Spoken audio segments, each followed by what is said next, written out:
ओम शांति। आज हम रक्षाबंधन के बारे में बात करेंगे। राखी का त्यौहार हमने बहुत बार मनाया होगा, लेकिन राखी, जिसको हम रक्षाबंधन के नाम से भी जानते हैं, इसके शब्द को समझना बहुत ज़रूरी है। हम जब कहते हैं बंधन, तो ये एक ऐसा बंधन है जिसमें हर कोई बंधना चाहेगा, लेकिन संसार के अंदर दो तरह के बंधन हैं, एक सुख का बंधन और एक दुख का बंधन। लेकिन दुख के बंधन को तो हम सभी जानते हैं, पर सुख के बंधन में भी इंसान ज़्यादा समय नहीं बंध सकता है, क्योंकि जिससे हम सुख पाने की कोशिश करते हैं या कोई हमें सुख देता है, तो धीरे धीरे ऐसा लगता है कि थोड़े समय के बाद हम उस पर डिपेंडेंट हो गए हैं। लेकिन सुख के लिए भी डिपेंडेंट होना किसी के ऊपर हमें थोड़े समय के बाद लगने लगता है कि हम बंध गए हैं। तो इस तरह से ये बंधन किसी को भी पसंद नहीं आता, चाहे वो सुख का हो या फिर दुख का हो। तो जब हम बात करते हैं राखी की, तो राखी के शब्द में ही इसका अर्थ छिपा हुआ है। जैसे हम कहते हैं राखी, तो मतलब क्या, किसने रखी, क्या रखी, तो यानी कि हमारा मान रखा, हमारी इज्जत रखी, इस तरह इस शब्द को कहते हैं राखी। इसलिए कहा जाता है कि जो राखी है, जब हम परमात्मा के प्यार में बंध जाते हैं, तो वो हमारा मान, सम्मान, इज्जत और हमारी रक्षा के लिए हमारे साथ बंध जाता है। वास्तव में देखा जाए तो राखी की जब हम शुरुआत करते हैं, तो कोई भी बहन जब तिलक लगाती है उसको, तो इसी से ही इस त्यौहार की शुरुआत की जाती है। लेकिन यहाँ हम परमात्मा को बीच में क्यों ला रहे हैं, जबकि हम देख रहे हैं कि पूरे संसार के अंदर तो ये भाई और बहन का त्यौहार है। कहा जाता है कि जब परमात्मा के साथ कोई भी प्यार में बंधता है या उसके साथ कोई प्रतिज्ञाबद्ध हो जाता है, तब कहा गया कि उसे द्रौपदी की तरह हमें पुकारने की ज़रूरत नहीं पड़ेगी। वो हमारे साथ हमेशा ही उस रक्षा के लिए बंध जाता है। तो इस प्रकार से जैसे परमात्मा हमें यही सिखाते हैं कि हम सभी को अपने पूरे जीवन को बदलने की ज़रूरत नहीं है, लेकिन शुरुआत करने के लिए एक छोटी सी चीज़ की ज़रूरत है, वो है अपने विचारों को बदल लेने की।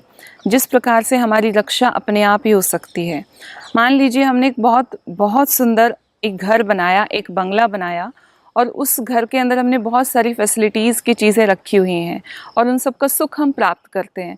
और कुछ दिनों के बाद हम उस घर में वापस लौट रहे हों, कहीं बाहर से आए हों, तो इतने सारे सुख प्राप्त करने के लिए हमें उस बड़े से घर के अंदर बड़े सारे सुख लेने के लिए उस छोटे से दरवाजे के अंदर एक ताला लगा होगा और उस ताले के अंदर एक छोटी सी चाबी हमें लगानी होगी।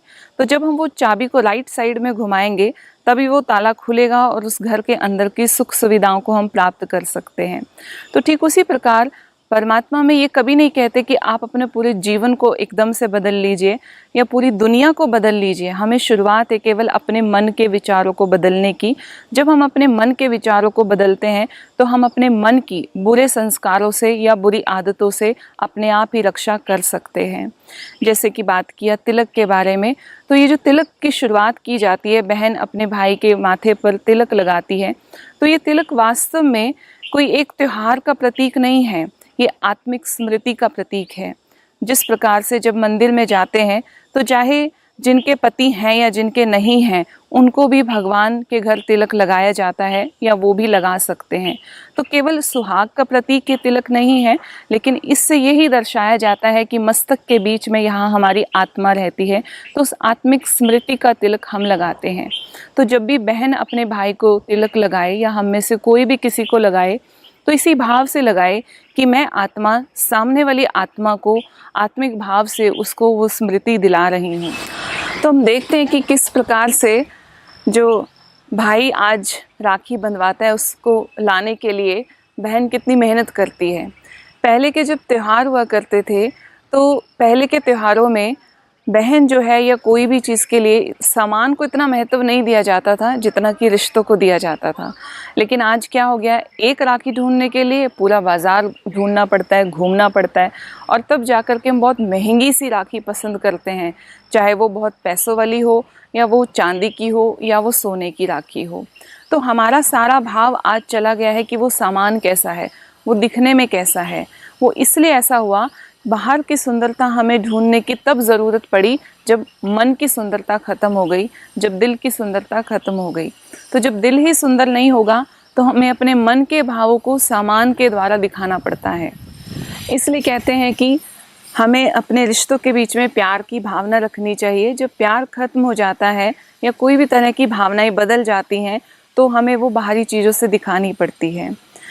अब अगर हम बात करें उस प्यार के धागे की, तो हम देखते हैं कि पहले के समय में ब्राह्मण लोग घर घर जाया करते थे और उस सूत्र को बांधा करते थे, क्योंकि वास्तव में ये केवल एक धागा नहीं है, लेकिन ये त्यौहार पवित्रता का प्रतीक है। क्योंकि पहले के समय में हम सभी ये मानते थे कि ब्राह्मण लोग जो है पूजा पाठ आदि करते हैं और वो बहुत ही पवित्र धर्म से जुड़े रहते हैं। तो हमारे घर घर में ब्राह्मण आया करते थे और उस धागे को बांधते थे।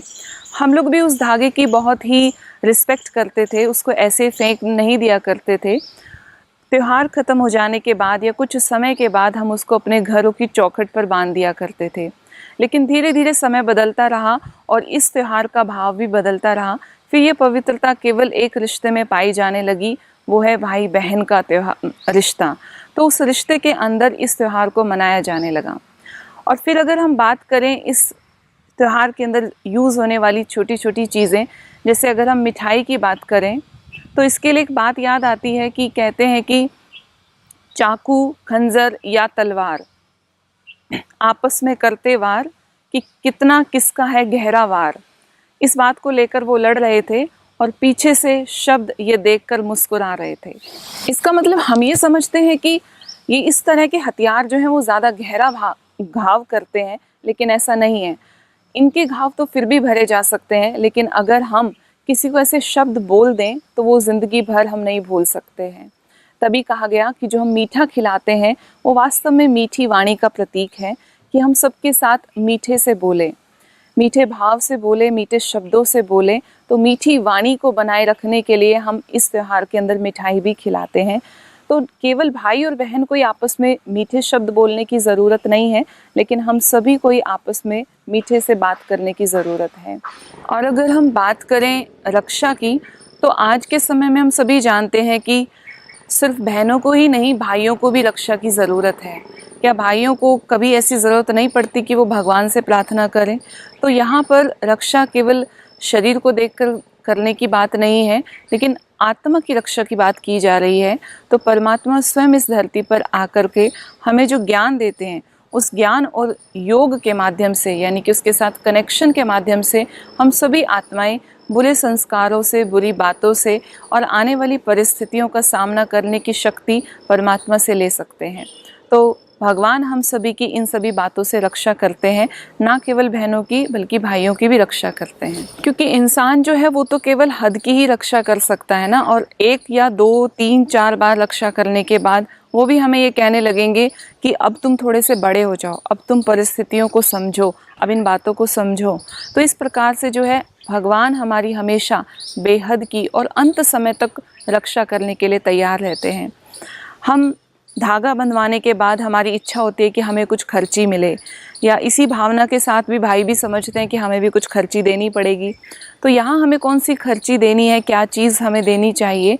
तो हम सभी को, अगर हम सब मिलकर के अपने अपने बुरी बातों को, मन के अंदर के भाव, गलत भावों को दे दें, उसका अर्पण कर दें, उसको समर्पण कर दें, तो वो वास्तव में सबसे बड़ी खर्ची होगी। क्योंकि अंदर से मन के बुरी बातों को निकाल देने के बाद हम रिलेशनशिप को जितना स्ट्रॉन्ग बना सकते हैं, वो किसी इन सब दिखाई देने वाली चीज़ों से नहीं बना सकते हैं।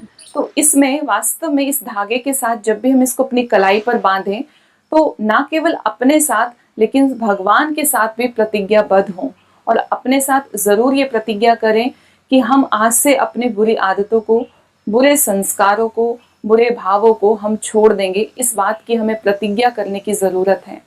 हम अपने आप को कुछ मर्यादाओं में बांधेंगे, उसके साथ बंधन में बंधेंगे, तो धीरे धीरे इस रिश्ते के अंदर, तो क्या पूरे परिवार के अंदर, इन प्रतिज्ञाओं को निभाते हुए हम एक परिवार के अंदर बहुत सुंदर रिश्ता बना सकते हैं, एक सामंजस्य को बनाए रख सकते हैं। परमात्मा भी हम सबसे यही कहते हैं कि तुम मेरे साथ इस प्रतिज्ञा में बंधोगे तो पूरे परिवार को आप एक साथ लेकर के चल सकते हैं। तो जब हम तिलक लगाएं या धागा बांधें या फिर हम कोई भी मिठाई खिलाएं, तो इन सभी भावों को मन में रखते हुए इस त्यौहार को बहुत अच्छे से सेलिब्रेट करें। यही त्यौहार हमें सिखाने के लिए आता है। हैप्पी रक्षाबंधन।